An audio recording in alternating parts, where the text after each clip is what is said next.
হযরত মুসা আলাইহিস সালামের জমানাতে একজন আল্লাহর বান্দা 200 বছর পর্যন্ত হায়াত পেয়েছিল। 200 বছর পরে সে ইন্তেকাল করলো। ইন্তেকাল করার পরে শহরের লোকজন মানুষেরা তাকে নিয়ে শহরের ময়লা আবর্জনার ভিতরে তারে নিয়ে ফেলাই দিল। শহরের ময়লার ভিতরে যখন আল্লাহর বান্দারে ফেলে দিয়ে আসছে, জানাজাও পড়ায় নাই, দাফন কাফনও করে নাই, জানাজাও নাই, দাফন কাফনও নাই, শহরের ময়লার মধ্যে তারে ফেলে দিয়ে আসছে। আল্লাহ রাব্বুল আলামিন সঙ্গে সঙ্গে ওহী করলেন, মুসা রে, কি জন্য তুমি আমার বান্দারে শহরের ময়লার মধ্যে ফেলে দিয়ে আসছো? জানাজাও পড়াইলা না, গোসলও করাইলা না, কারণ কি? আল্লাহর পয়গম্বর মুসা আলাইহিস সালাতু ওয়াস সালাম আল্লাহকে ডাক দিয়ে বলেন, রব্বি, তুমি এমন একজনের জন্য আমার কাছে ওহী করছো, এই লোকটাকে 200 বছরের জীবনে নামাজের কাতারে দেখি নাই, রোজার কাতারে দেখি নাই, জিকিরের কাতারে পাই নাই। এই লোকটাকে আমার উম্মতেরা গোসলবিহীন, দাফন কাফনবিহীন ময়লার মধ্যে ফেলে আসছে।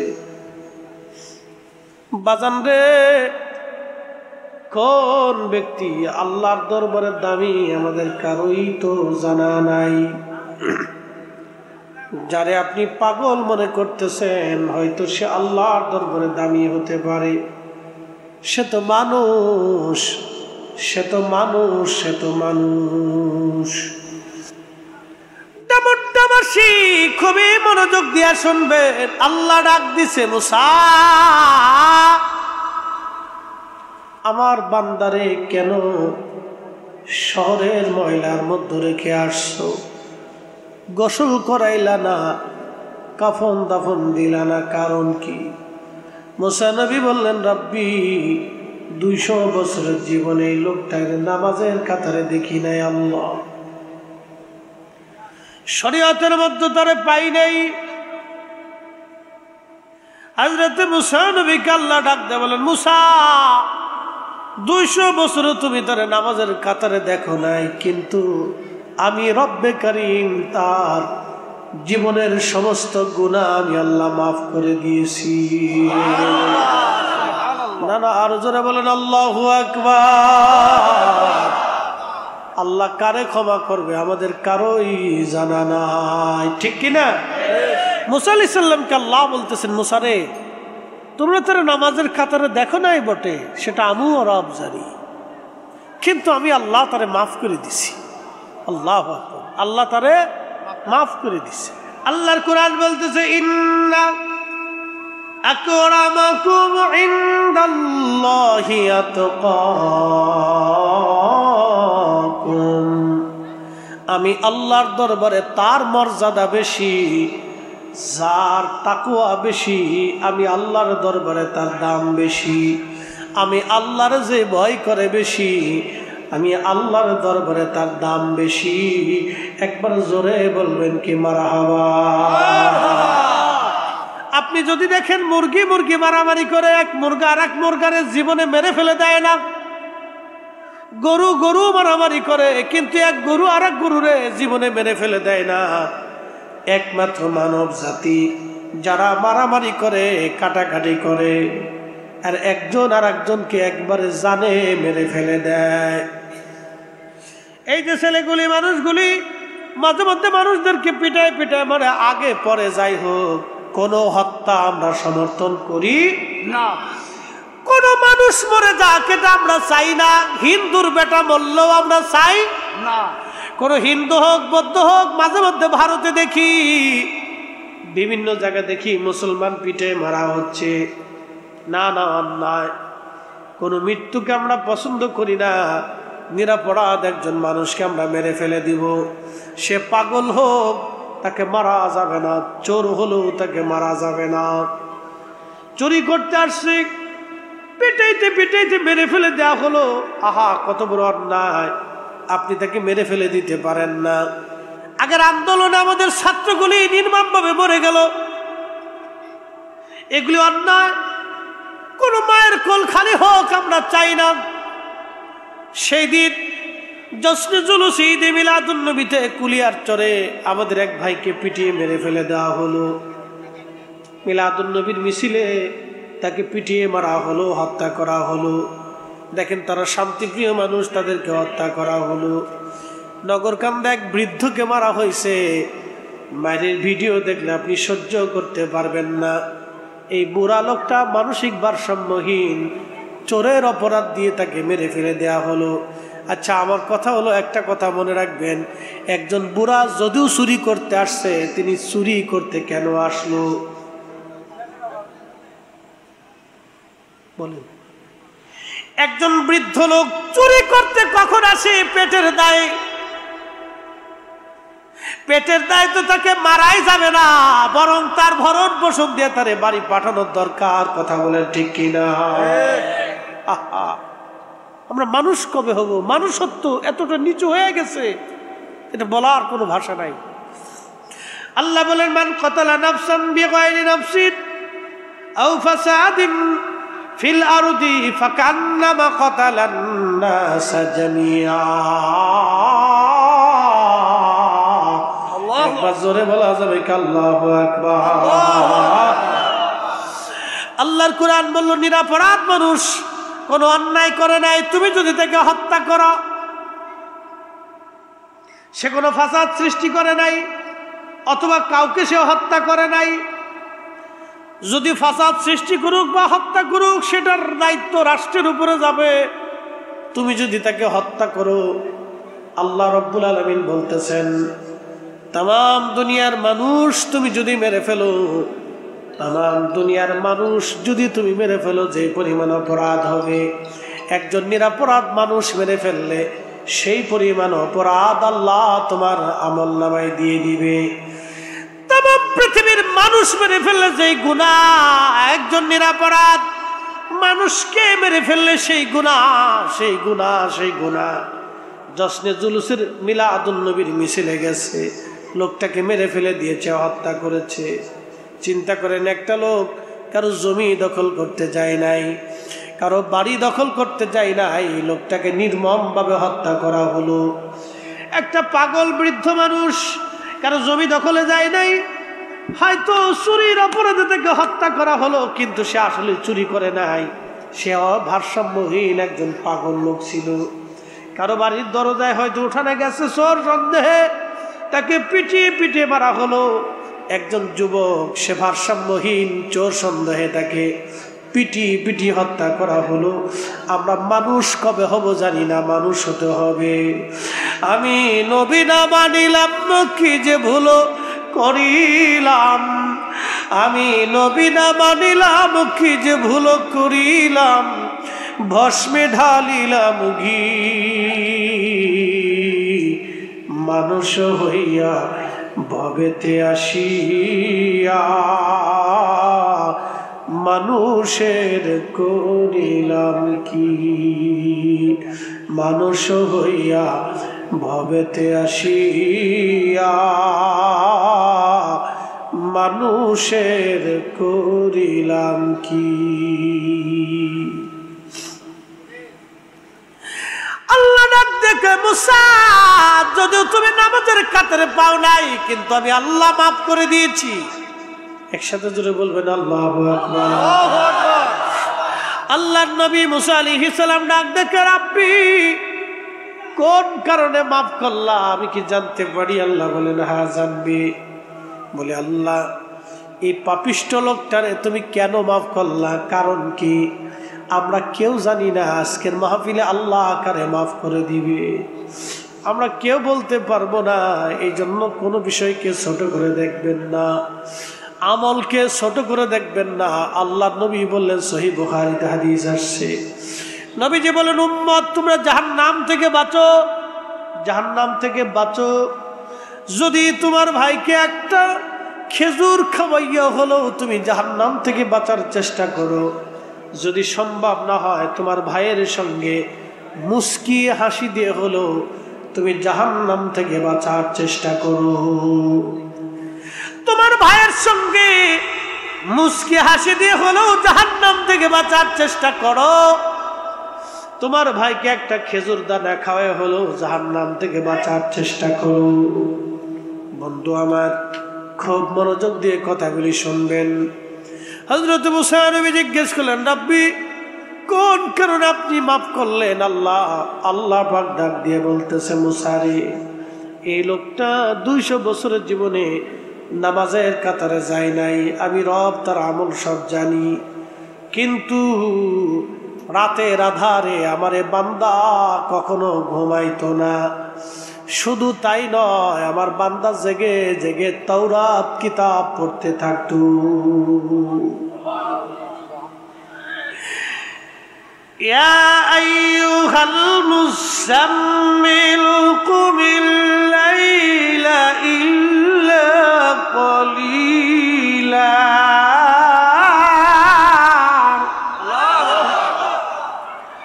আল্লাহ পাক ডাক দিলেন, হে কম্বলওয়ালা নবী, উঠুন, আর ঘুমাবেন না, আপনি জাগেন। রাত্রির কিছু অংশ জাগরিত হন, নিসফাহু আবিন কুসু, অর্ধাংশ অথবা তার চাইতে কম, 3 ভাগের 1 ভাগ। তাহাজ্জুদ আল্লাহর নবী কাজা করতেন না। আল্লাহ বললেন, মিনাল লাইলি ফাতাহাজ্জাদ বিহি নাফিলাতাল লাক। নবী গো, আপনার জন্য তাহাজ্জুদ নামাজকে আমি নফল করে দিয়েছি, অতিরিক্ত করে দিয়েছি। হুজুর, আপনি তাহাজ্জুদ পড়বেন, তাহাজ্জুদের সময় উঠবেন, তাহাজ্জুদ আদায় করবেন। তাহাজ্জুদ যদি আপনি পড়েন নবীজি, আপনাকে আমি আল্লাহ একটা পুরস্কার দিব। আশা আইয়াবআসাকা রাব্বুকা মাকামাম মাহমুদা।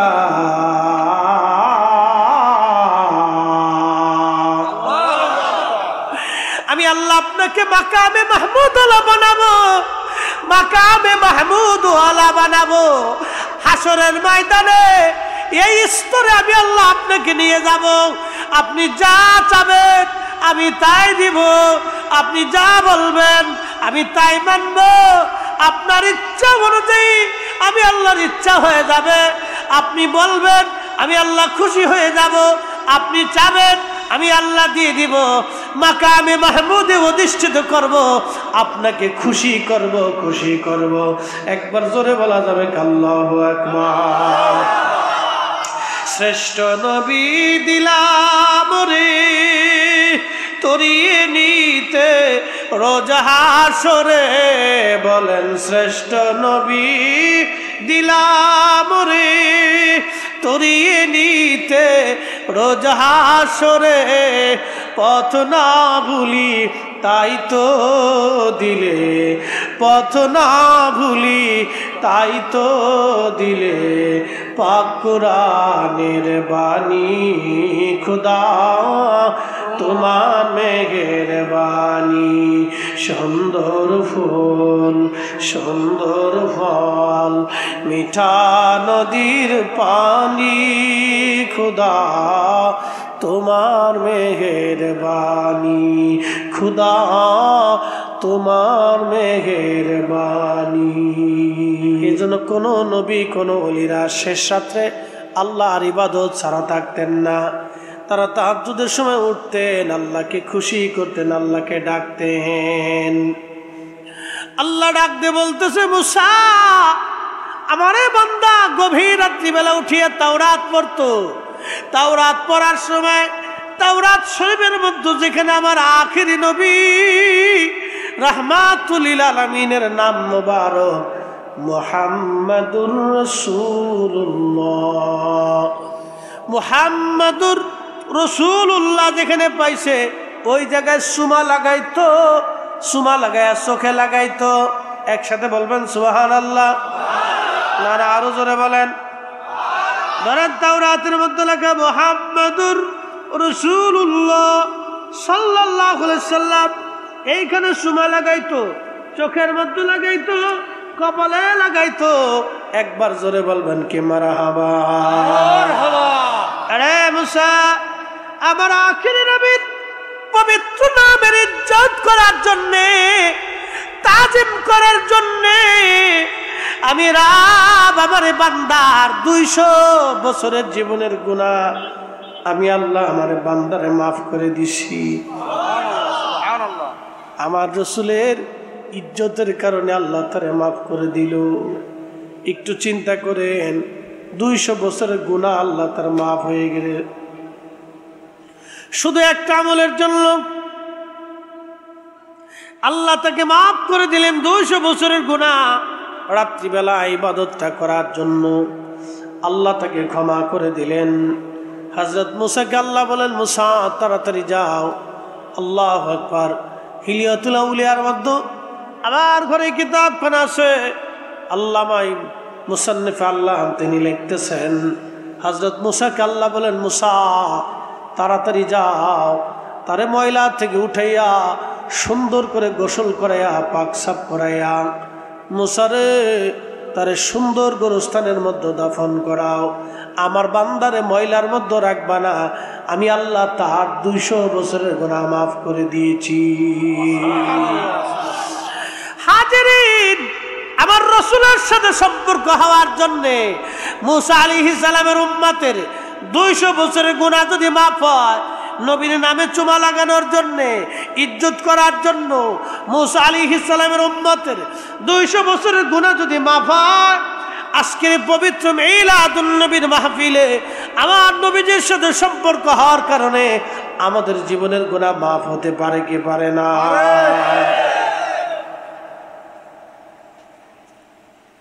বিতর্ক যার করার দরকার করুক, ওগুলি দেখার সময় আমাদের হাতে নাই। ক্ষমা যেখানে আমরা আছি সেখানে, আমার রাসূল যেখানে আমরা আছি সেখানে।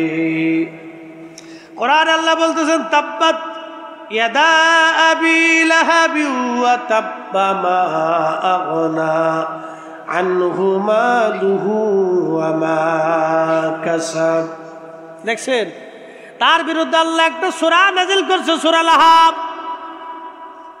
আল্লাহ রাব্বুল আলামিন তার বিরুদ্ধে একটা সূরা নাযিল করলেন, সূরা লাহাব। এত বড় কাফটা কাফের মারা গেল। মারা যাওয়ার পরে আব্বাস রাদিয়াল্লাহু আনহু ঘুমানো, স্বপ্নের ঘরে দেখতেছে, স্বপ্নের ঘরে হযরত আব্বাস রাদিয়াল্লাহু আনহু দেখতেছে আবু লাহাব রে কবরের ভিতরে জাহান্নামের মধ্যে দেখা যায়। জিজ্ঞেস করলেন, কিরে আবু লাহাব কেমন আছিস ভাই আমার? হযরত আব্বাস রাদিয়াল্লাহু আনহু জিজ্ঞেস করলেন, আবু লাহাব, সোমবারের দিন আল্লাহ তোমার আযাব হালকা করে দেয় কোন কারণে বলবা? আবু লাহাব ডাক দিয়ে বলতেছে, আব্বাস রে, সোমবারের দিন আমার এই যে শাহাদাত আঙ্গুল, এই আঙ্গুলের আগার মধ্যে পানি জমে। ওই পানি আমি চুষে চুষে আমার কলিজা ঠান্ডা করি, আমার আযাব আল্লাহ হালকা করে দেয়। বলে, আব্বাস শোন, একটা মাত্র কারণে, আমার ভাতিজা মুহাম্মদ আমিন যখন দুনিয়াতে তশরীফ এনেছিল, নবীজি পৃথিবীতে তশরীফ আনার পরে আমার দাসী ওই ঘরের মধ্যে ছিল, সুয়াইবা।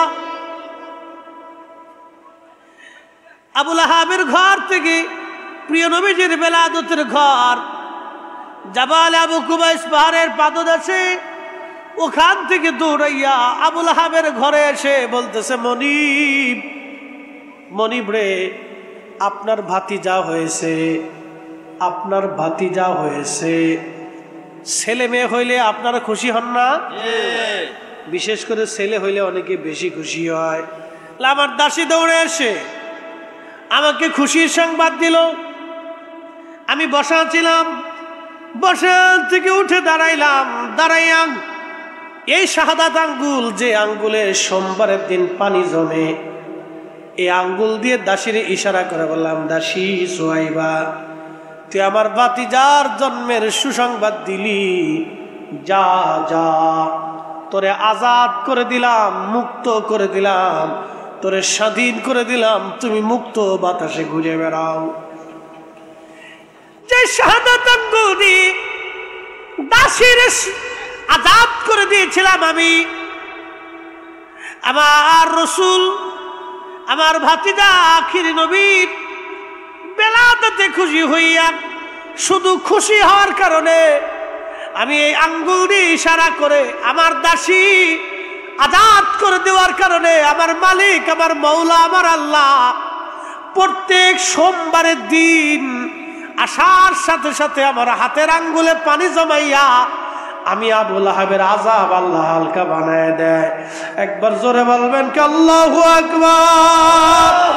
না না, আরো জোরে বলেন আল্লাহু আকবার। নবীর বেলাদাতে খুশি হওয়ার জন্য, নবীর মিলাদে জন্ম মুবারকে আগমনে খুশি হইয়া দাসী আজাদ করার কারণে আবু লাহাবের মতো কাট্টা কাফেরের আযাব যদি আল্লাহ তার উপরে দয়ার দৃষ্টি দিতে পারে, আল্লাহ যদি ইহসান করতে পারে, তাহলে আমরা নবীজির আগমনে খুশি হইয়া মাহফিল সাজাইয়া আল্লাহর শুকর আদায় করিয়া জিকির করিয়া মানুষে খাওয়াইয়া আল্লাহ আমাদের জীবনের গুনাহ মাফ করতে পারে কি পারে না? তো যেই কথাগুলি বলছিলাম যে আল্লাহ কোন সময় কাকে মাফ করে দিবে আমাদের কারোই তো জানা নাই, ক্ষমা করে দিবে কারো জানা নাই।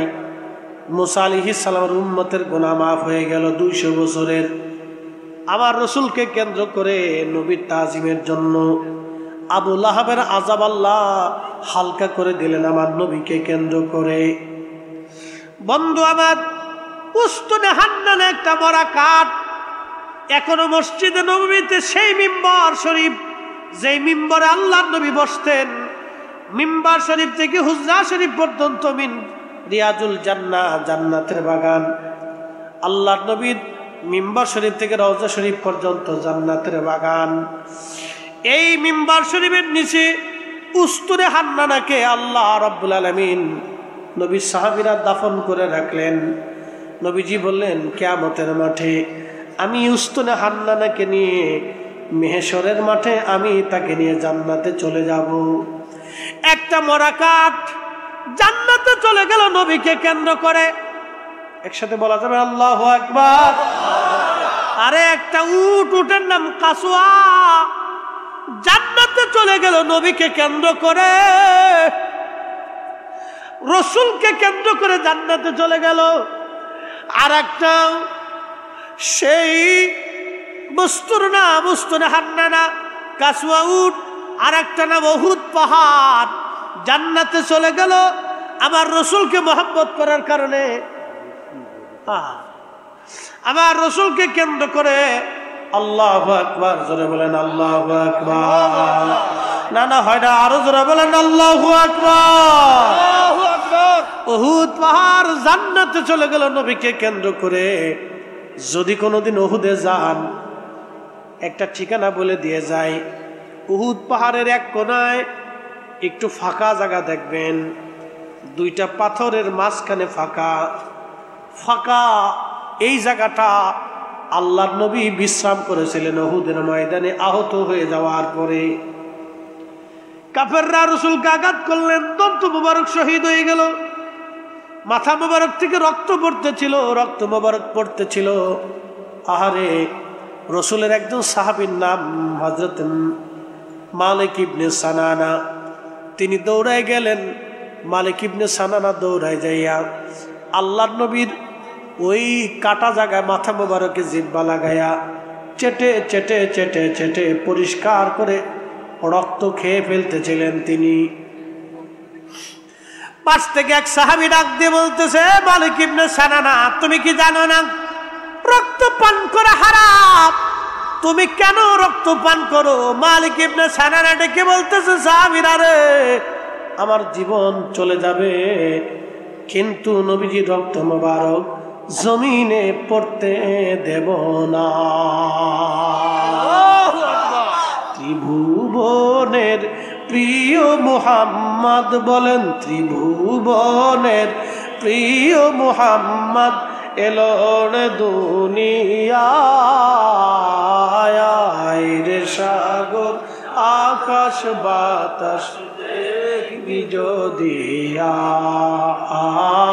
আয় রে, সাগর আকাশ বাতাস দেখবি যদি।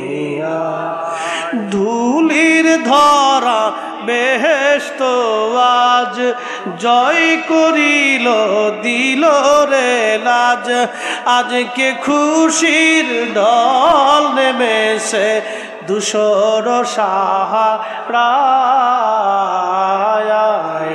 সাগর আকাশ বাতাস দেখবি যদিয়া আয় রে সাগর আকাশ বাতাস দেখবি যদিয়া। আল্লাহর নবী ডাক দিয়ে বলতেছে সাহাবীরা যদি জান্নাতি মানুষ তোমরা দেখতে চাও আমার মালিকের চেহারার দিকে তাকাও, কারণ আমার রক্ত মালিক ইবনে সানানা পান করেছে, তার শরীরের সাথে রক্ত মিশে গেছে।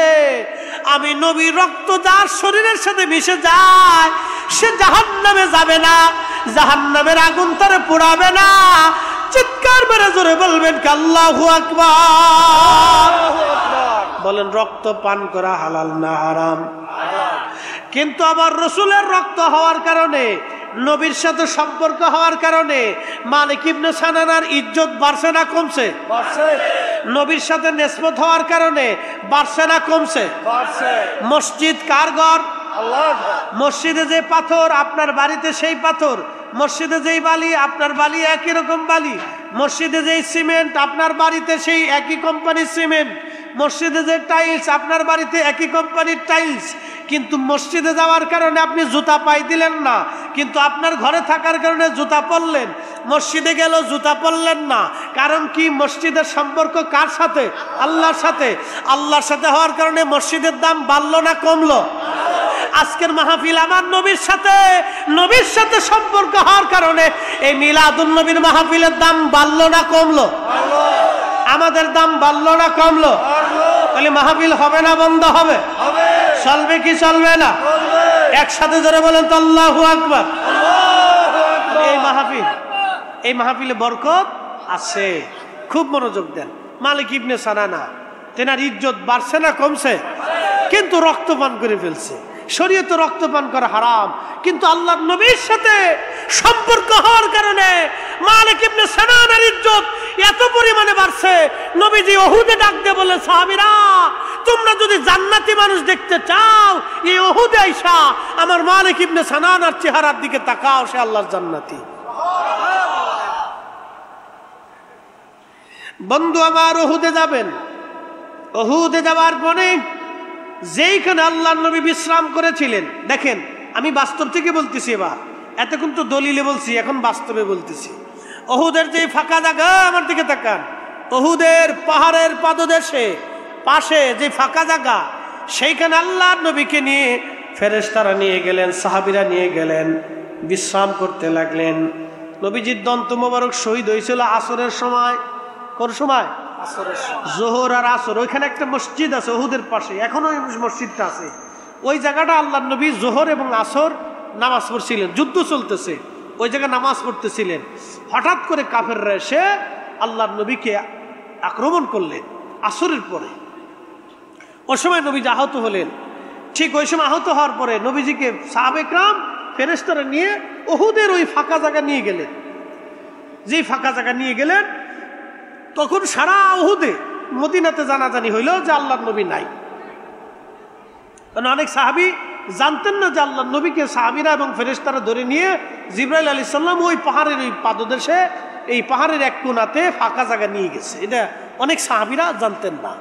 তো সারা মদিনায় সংবাদ ছড়িয়ে গেল রাসূল নাই, নবী শহীদ হয়ে গেছে।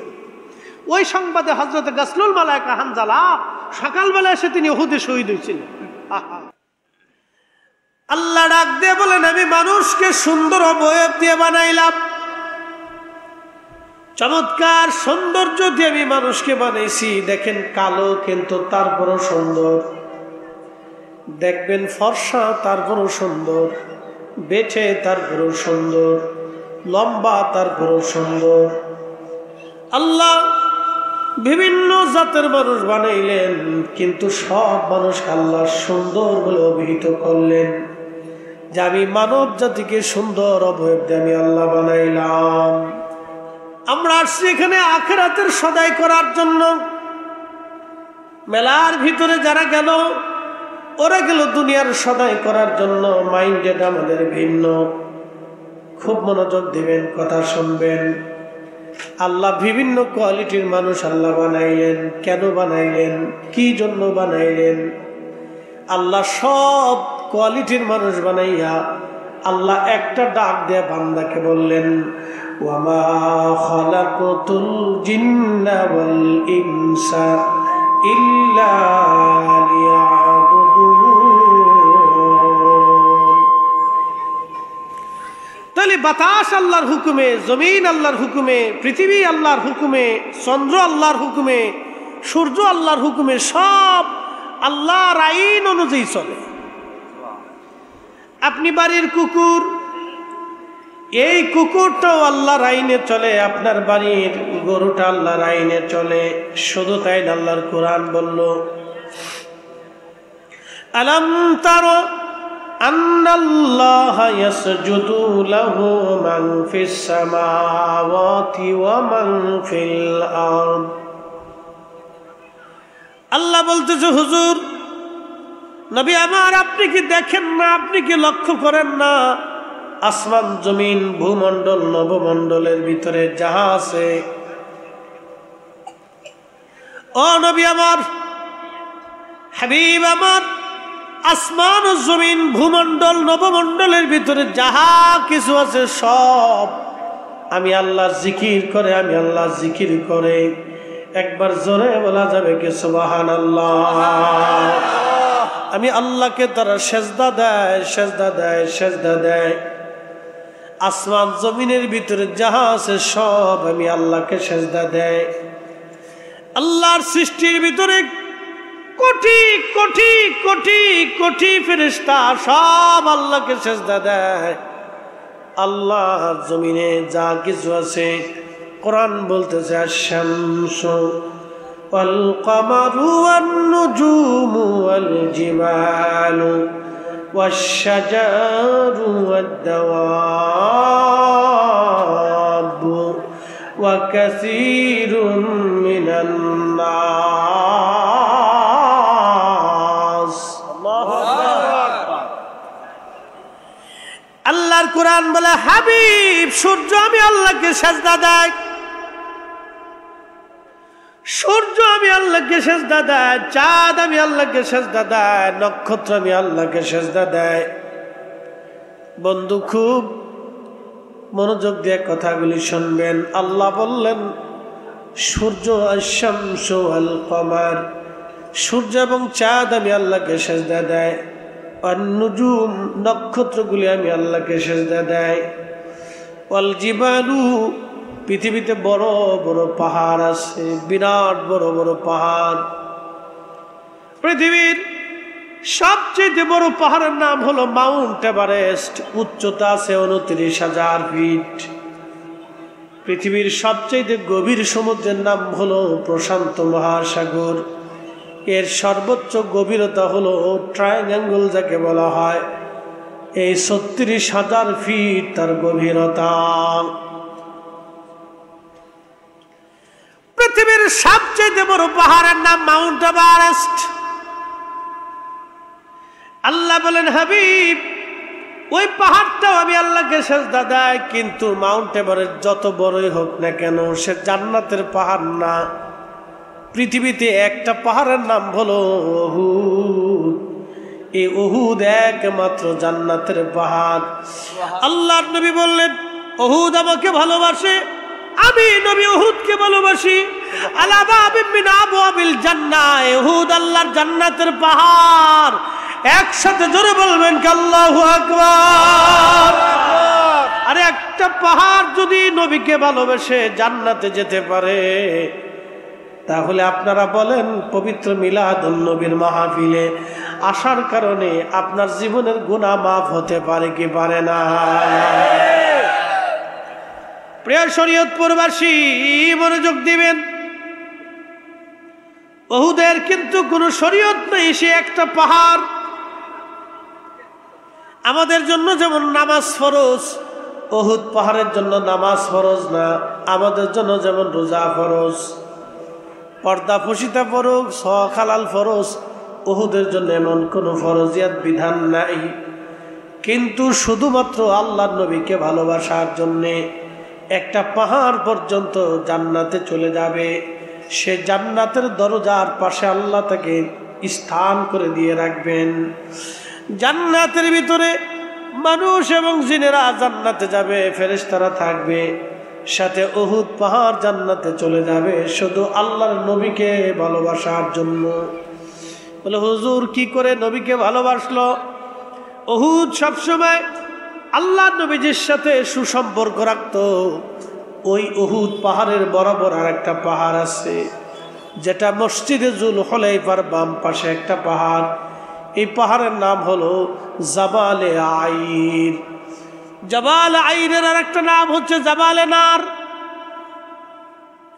আল্লামা ইমাম ইবনু শিব্বা তারিখ ইবনু শিব্বার ভিতরে আল্লামা শাইখ আব্দুল হক মুহাদ্দিস দেহলভী আজ-জাযবুল কুলুব ইলা দিয়ারিল মাহবুবের মধ্যে তিনি লেখেন এই পাহাড়ের নাম হলো জাবালে আইর, যেটা বর্তমান মসজিদে জুল হুলাইফার বাম পাশে দেখবেন। অর্থাৎ মদিনা থেকে বের হয়ে মক্কার দিকে আসার সময় আপনি এই মসজিদটা পাবেন, মসজিদের বাম পাশেই পাবেন এই বিরাট বড় পাহাড়। এই পাহাড়ের নাম হচ্ছে জাবাল আইর। জাবাল আইর আল্লাহর নবীর সঙ্গে দুশমনি রাখত। দুশমনি রাখার কারণে এই পাহাড়ের নাম হলো জাবাল আইর। আল্লাহ রসুল বললেন, জাবাল আইর আমার সাথে দুশমনি করে এই জাবাল আইর আলা আবাবিন মিন আবাবিন নার, এই জাবাল আইর হলো জাহান্নামের একটা পাহাড়। আল্লাহর নবীর সাথে দুশমনি করার জন্য একটা পাহাড় জান্নাতে চলে গেল, দুশমনির জন্য একটা পাহাড় জাহান্নামে চলে গেল। নবীজির সঙ্গে ভালোবাসার সম্পর্ক রাখার কারণে একটা পাহাড় আল্লাহর জান্নাতে চলে গেল। একবার জোরে বলা যাবে কি সুবহানাল্লাহ? প্রিয় মুসলমান আমার, খুব মনোযোগ দিয়ে কথাগুলি শুনবেন। আল্লাহ রাব্বুল আলামিন আমাদেরকে, এই জন্য আরবিতে একটা প্রবাদ আছে, শারফুল মাকিনা ওয়া শারফুল মাকান, শারফুল মাকানে ওয়া শারফুল মাকিন। কিছু জায়গার কারণে মানুষের দাম বাড়ে, কিছু মানুষের কারণে জায়গার দাম বাড়ে। একটু মনোযোগ দিবেন। আপনারা বলেন এটা কিসের বাগান? জান্নাতের। যারা বলেন কিসের বাগান? তো জান্নাতের বাগান যে কইলেন আপনি, জান্নাতের বাগান যে বললেন, এটা তো আমি বলি নাই। 1450 বছর আগে রহমতের নবী নিজে বলে গেছেন, হিলাকুল জিকির হুয়া রিয়াজুল জান্নাহ।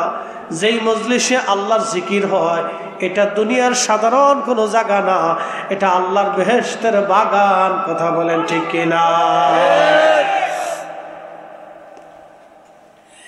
এই যে বেহেশতের বাগানে আমরা বসছি, এখন আমরা সবাই আল্লাহর মেহমান। কার মেহমান? আল্লাহ। তো মেহমানের সাথে আল্লাহ কি আচরণ করে? আল্লাহ মেহমানের সাথে বেজার হয়? আল্লাহ রসুল বলছেন, তোমার বাড়িতে যদি মেহমান যায় তাহলে মেহমানকে তোমরা সম্মান করো। তোমরা যদি আখিরাতকে বিশ্বাস করো, পরকালকে বিশ্বাস করো, তাহলে মেহমানকে তোমরা সম্মান করো, মেহমানকে তোমরা তাজিম করো। আপনার বাড়িতে যদি একজন সনাতন ধর্ম হিন্দু লোক মেহমান হয়, তাহলে তার নিরাপত্তা, তার খাবারের ব্যবস্থা, সম্মানের ব্যবস্থা আপনাকেই করা লাগবে, যেহেতু সে আপনার মেহমান। মেহমান যদি ভিন্ন ধর্মেরও হয়, সে আপনার ঈমান আকীদা মানে না, সে অন্য ধর্মের, তারপরও সে আপনার মেহমান।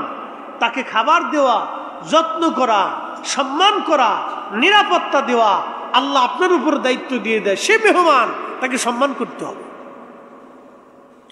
তাহলে আল্লাহর মেহমান আজকে আমরা।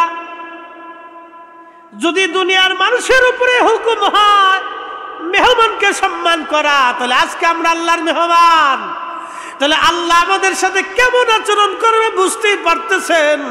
আল্লাহর ওয়াদা, আমার বান্দারা মাহফিল থেকে বের হয়ে যাওয়ার আগে আমি আল্লাহ আমার বান্দার জীবনের গুনাহ মাফ করে দেব।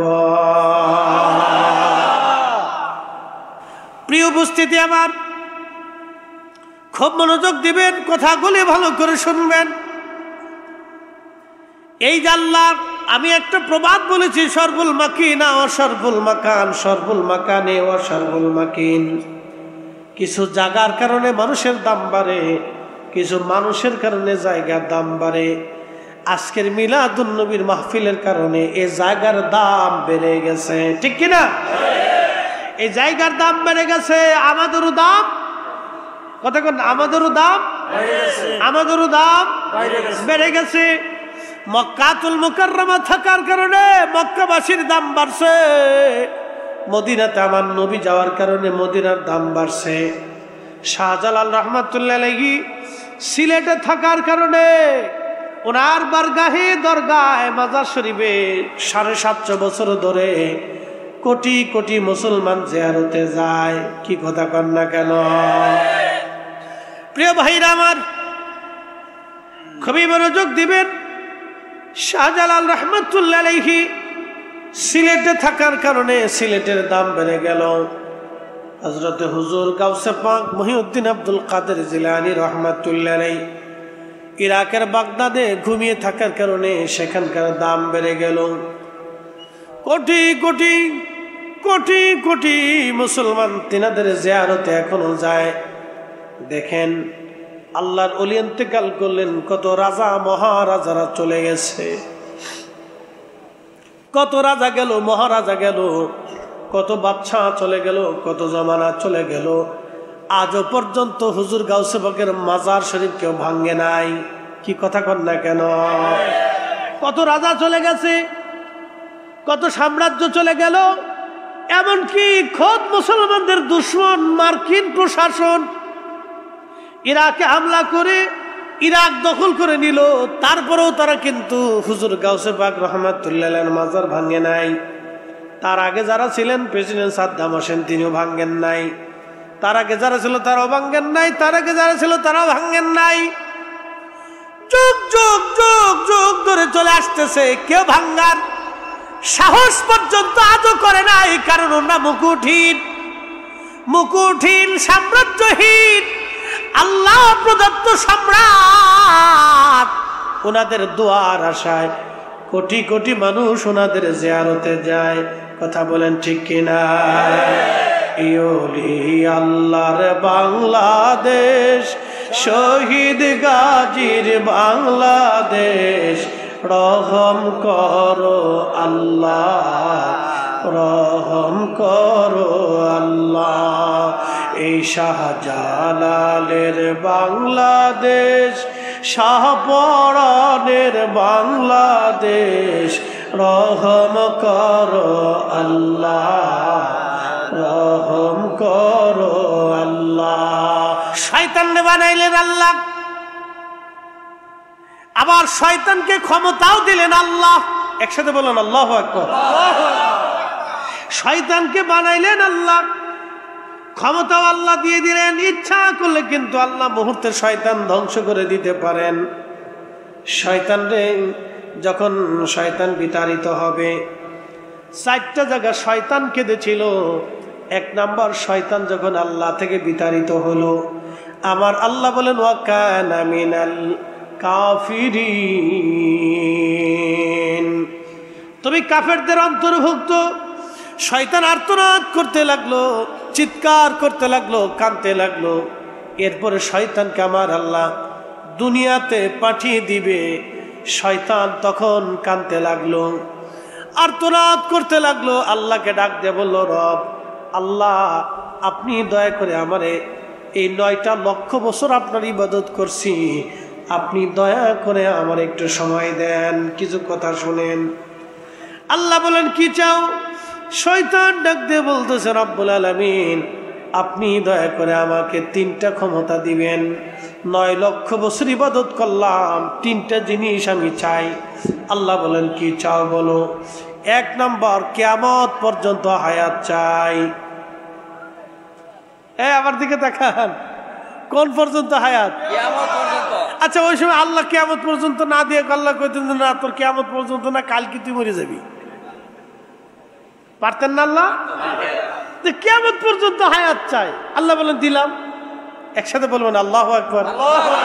আল্লাহ যে তারে কিয়ামত পর্যন্ত হায়াত দিছে, এর ভিতরে আল্লাহর হিকমত আছে না? কেন? হিকমতটা কি? ওই শয়তান আমরারে খুঁচাবে আর ইমানদারের ইমানের পাওয়ার বাড়বে। কি কথা কন না কা? এইটা মনে রাখবে, আল্লাহর হিকমত আছে। এই জন্য বিরোধিতা আল্লাহর হিকমত আছে। যদি বিরোধিতা না থাকতো তাহলে আজকে আপনার এই মোহাব্বতের সাথে জজমানে এটা করতেন না। আরে গ্রাম তো হাজার হাজার আছে, সব গ্রামে মিলাদুন নবীর মাহফিল হয় না, আপনারা এটা করতেছেন কারণটা কি? আবার আর এক গ্রামে হবে, অন্য 10 জায়গা হবে না, অন্য 10 জায়গা হবে।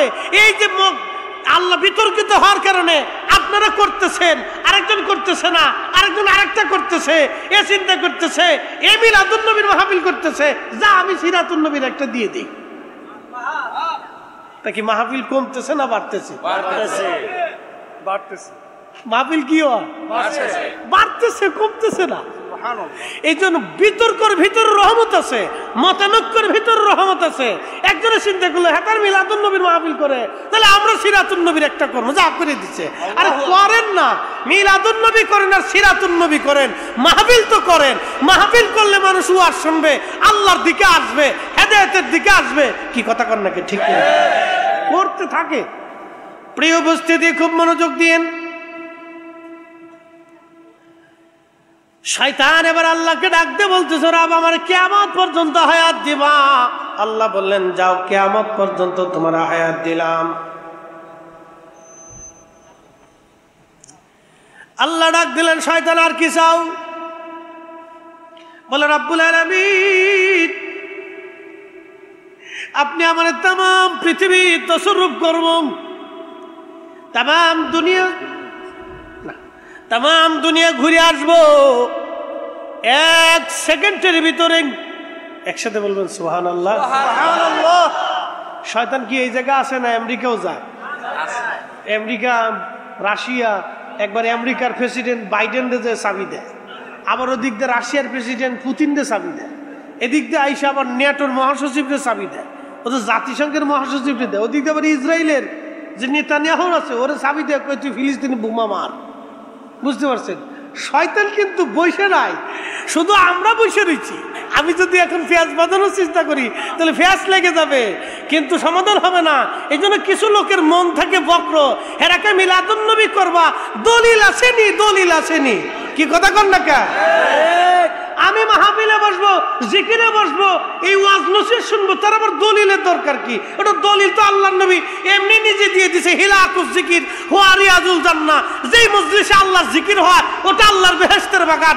মিলাদুন নবীর মাহফিলে জিকির হয়, কুরআন তেলাওয়াত হয়, মুনাজাত হয়, ওয়াজ হয়, তো এই মাহফিল হবে না তো হবে কোনটা? কি কথা কর না? প্রিয় উপস্থিতি আমার, খুব মনোযোগ দিয়ে শুনবেন। শয়তান এবার আল্লাহকে ডাক দিয়ে বলল, রব তাম দুনিয়া তাসরুফ করার মতো এক মুহূর্তে শক্তি তুমি আমারে দাও। আল্লাহ রাব্বুল আলামিন বললেন, শয়তান তাও দিলাম, আর কি চাও তুমি? বলে, রব্বে কারীম তুমি আমারে এই তোমার বান্দার রক্তের সিনা দিয়ে ঢুকে, রগের সিনার ভিতর দিয়ে ঢুকে ঢুকে ঢুকে ঢুকে এই কালবের মধ্যে বসে, দেখেন কোন জায়গা যাইতেছ, কি পাওয়ার আল্লাহ তারে দিছে। আল্লাহ ইচ্ছা করলে না দিলেও পারত, কিন্তু কেন দিছে পরে বলতেছি। এই রগের সিনার ভিতর দিয়ে ঢুকে ঢুকে ঢুকে ঢুকে কালবের মধ্যে বসে বসে আমি তোমার বান্দারে ধোঁকা দিব। নামাজ পড়িস না, রোজা রাখিস না, সুদ খা, ঘুষ খা, অকাম কর, কুকাম কর, গিবত কর, তহমত দে, হজ করিস না, যাকাত দিস না, ভেজাল বাঁধা, নেঠা বাঁধা, শয়তানি কর, এই সমস্ত ধোঁকা দিয়ে দিয়ে গুনাহ করে করে আল্লাহ তোমার বান্দারে জাহান্নামী বানাবো। ভালো কাজে বাধা দিব, ভালো কাজে বাধা দেওয়াবো। কালবের কোনায় বসে বসে আমি ধোঁকা দিতে থাকবো, তোর একটা বান্দারেও, একটা বান্দা জান্নাতে ঢুকতে দেব না, একটা বান্দাও জান্নাতে ঢুকতে দেব না।